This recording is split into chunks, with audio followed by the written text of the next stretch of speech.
Hello and welcome back to another video. Today we're going to be going over what beginners should do when they just start Genshin. And I'm making this video because this commenter asked for it. So, the first thing that's probably in everyone's mind is characters and what they should pull for. Typically, for free-to-play players, weapons should never be touched. Weapon banner should never ever be touched because it's really not worth it for free-to-play players. And for characters, for casual players, just pull for whatever you like, because Hoyo verse has designed every character to be playable and usable to an extent where they're not like useless. And for players who want to be competitive and want the best of the best, typically you should pull for the best characters. For example, Zhongli, Ryan Shogun, Kazuha. And if you're not sure if a character is good or not, typically you should wait for a few days and look for online opinion for how good they are. For building your characters, what you should look out for is obviously their level and ascension. Characters usually take a material that can be found in the overworld, and they also need boss materials, which can also be found in the overworld.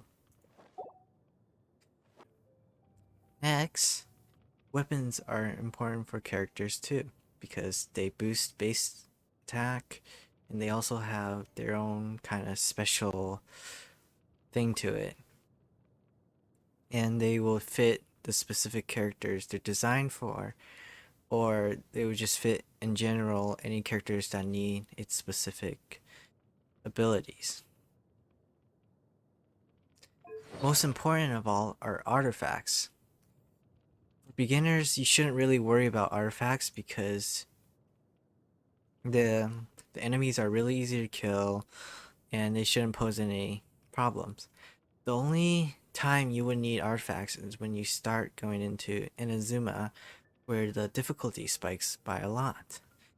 And artifacts, there's set bonuses, and they are tailored towards specific types of characters.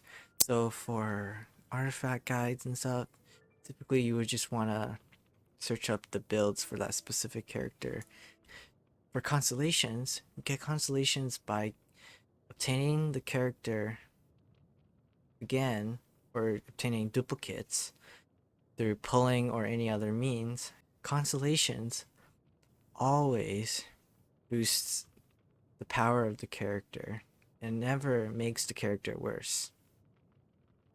Next is talents.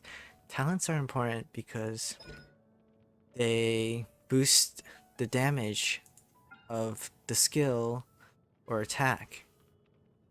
And talents take special materials from weekly bosses. And weekly bosses are bosses that you can only kill once and obtain their material a week.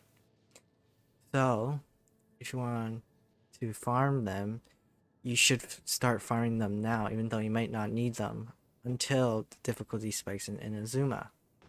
Next, you might be wondering what you should do with resin. Well, resin is really important because you get a limited amount of them a day naturally. And resin can be spent on weekly bosses, domains, and overworld bosses, and ley lines. And whatever you spend resin for, you typically get beneficial things that are useful for later on when you play Genshin. So for beginners, you shouldn't be using your resin towards artifacts because all the 5-star artifacts are locked behind AR level. Instead, you should be using it on moral ley lines, character XP books, and talent books. For Mora, you should spend it on the Blossom of Wealth, which could be found all over to the Genshin map. And for talent level up books, they are found in domains scattered around the world, and you could even spend it on weapon essential materials because they will be helpful for leveling up weapons to max level when you need to. Next, a very important thing I believe people should look into is collecting the Animalculus and Geoculuses. Those two specifically because when you level up the Statue of Seven for Mondstadt and Lie, you get stamina boost. And stamina is very important for climbing, running, and battle in general. Especially characters that consume a lot of energy, catalysts specifically. This might sound terrible for the players who don't have a lot of time to play Genshin, but I really recommend doing as much of the Archon quests, the main quests, and the world quests as you can. They are so important because they will unlock a lot of the world for you, and if you end up wanting to do an Archon quest, you're gonna have to go through all of the other Archon quests before reaching the one you want to do. Now, we're at the point of the video where I'm gonna start talking about just lifestyle of a daily player should be. First of all, there are weekly missions that reset every week that you can do to level up your reputation. Reputation can be gained through exploring the world, completing quests, and doing requests and bounties. And doing reputation can earn you awards that will improve and help you find things. For example, portable waypoints can be obtained so you don't have to run to an annoying area every single time.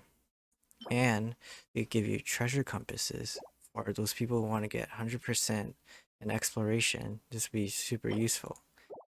And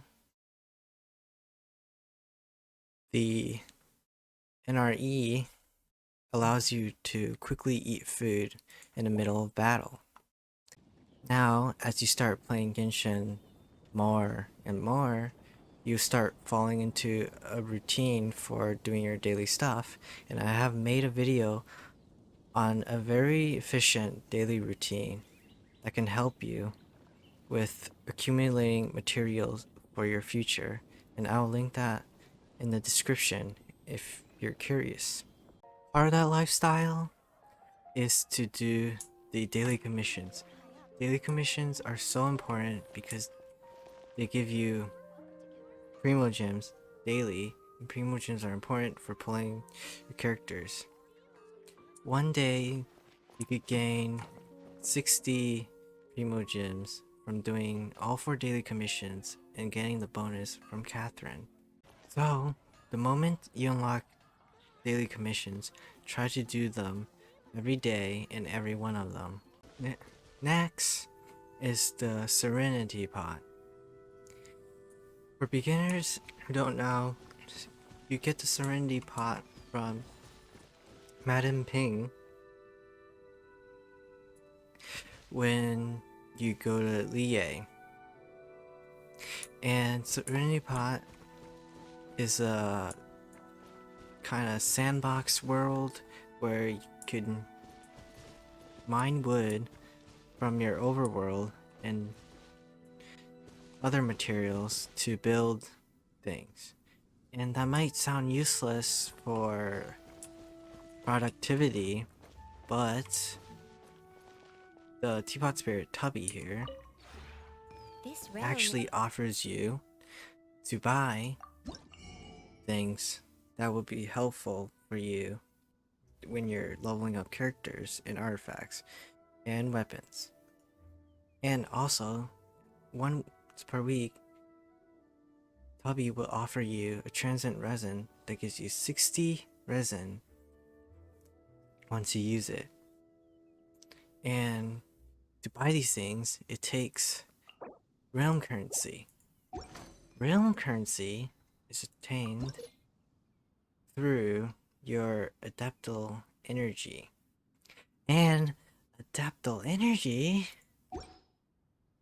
is attained through If you ever have it, placing things down in your teapot. And another benefit from Serenity Pot, I know it's a lot, is these gardens, which you buy seeds or obtain seeds through a gadget and plant them here so the plant will grow and you can collect them when they fully grow. And the gadget I'm talking about is the seed dispensary, which you also get from Madam Ping. But lastly, one thing I just want to say is to enjoy playing a game and don't let other people pressure you into getting a specific character or telling you what to do and what not to do. For example, thing that people joke about is that a character by the names of Chi-Chi is bad. Well, yes, she might not be the greatest character, but she could also provide a lot of things that you may need. For example, she can heal and apply cryo consistently. And yes, Diana can do the same, but if you like Chi-Chi, then feel free to use it. I know in the earlier part of the video I said that I suggest you to complete every Archon quest as much as possible so you can do whatever new comes out. But in reality, you can play the game at your own pace, at whatever you want, because you could enjoy the game and enjoy the lore and still do the new things that come out. Just there will be some being locked behind by the Archon quest or whatever. So if you have any questions, just leave it in a comment. I will answer them to my best of ability, and if I missed anything, just tell me, and I guess I'll try to also answer that. I hope this guide has helped you and directed you in a good direction for later on, so you can worry less about leveling characters up and enjoy more of the game on your own pace. See ya.